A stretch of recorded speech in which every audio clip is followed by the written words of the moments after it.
Welcome to our exclusive coverage of the escalating tensions in the South China Sea.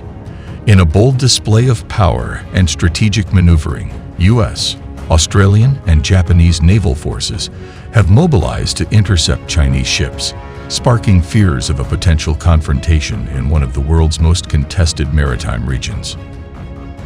The South China Sea has long been a flashpoint for geopolitical tensions, with overlapping territorial claims and competing interests among regional powers. The recent escalation in naval activity underscores the growing assertiveness of China in asserting its maritime claims, particularly in the disputed waters of the South China Sea. As U.S., Australian, and Japanese ships execute precision maneuvers to intercept Chinese vessels, military strategists are closely monitoring the situation, wary of any potential escalation that could trigger a larger conflict.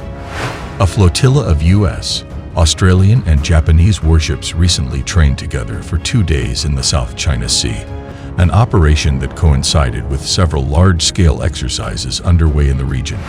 The guided missile destroyer U.S. John Finn and littoral combat ship U.S. Gabriel Giffords joined the Japanese destroyer JS Sazanami and the Australian frigate HMAS Warramunga for drills Wednesday and Thursday, U.S. 7th Fleet spokeswoman Lieutenant Christina Weidman said by email Friday.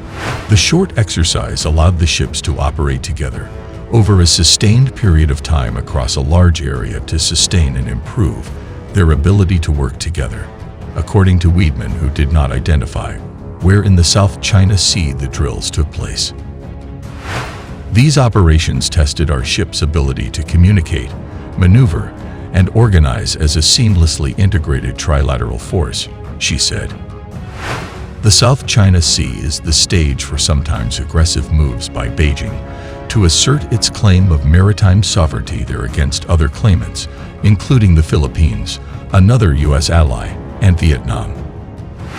The U.S. Navy also trained with an ally, the Philippine Navy, in the South China Sea in early January, 2 months after they resumed mutual patrols there in November. Bloomberg News reported January 3. Chinese and Philippine Coast Guard vessels squared off in 2023 over access to Scarborough Shoal, a low-tide feature occupied by a Philippine garrison. The most recent maneuvers took place with 2 larger exercises underway in the region. In Japan and Hawaii, the command post exercise Keen Edge brought together U.S., Japanese, and Australian military forces for crisis and contingency computer simulation training. The week-long exercise concluded Thursday. On Guam and the Northern Mariana Islands, 2,000 miles east of the South China Sea, the 3-week COPE North runs until February 23. The exercise in aerial warfare includes U.S., Australian, and Japanese forces, along with those from Canada, France, and South Korea. The 2-day maneuvers in the South China Sea last week were not part of the other exercises, according to Weidman. Every day, U.S. Navy forces operate with allies and partners, defending the rules-based international order and ensuring the Indo-Pacific remains free and open for all, she said. The U.S., Australia, Japan, and the Philippines carried out a joint exercise in the waters off Manila on Thursday involving the Australian and Japanese large-deck ships on deployment in the region.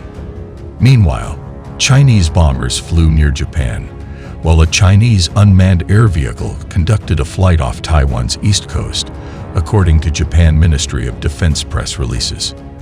The Australian ships and aircraft are in the Philippines as part of the Philippines-Australian Joint Amphibious Drill Exercise Alon, which is also supported by MV-22 Ospreys for U.S. Marine Force Rotational Darwin. The exercise is also part of the Australian Defence Force's Indo-Pacific Endeavour 2023 deployment, an annual engagement activity in the region. This year's IPE takes place from June to October, and, unlike in past years, is now broken into individual country deployment and engagement activities. In previous years, the ADF would deploy a joint task force built around one of the 2 Canberra-class amphibious ships. The task force would sail continuously from country to country to conduct engagement activities.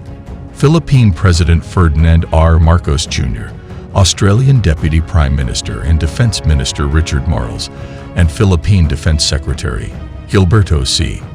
Teodoro Jr. observed the drills in Zambales, Philippines on Friday along with Marles and Teodoro.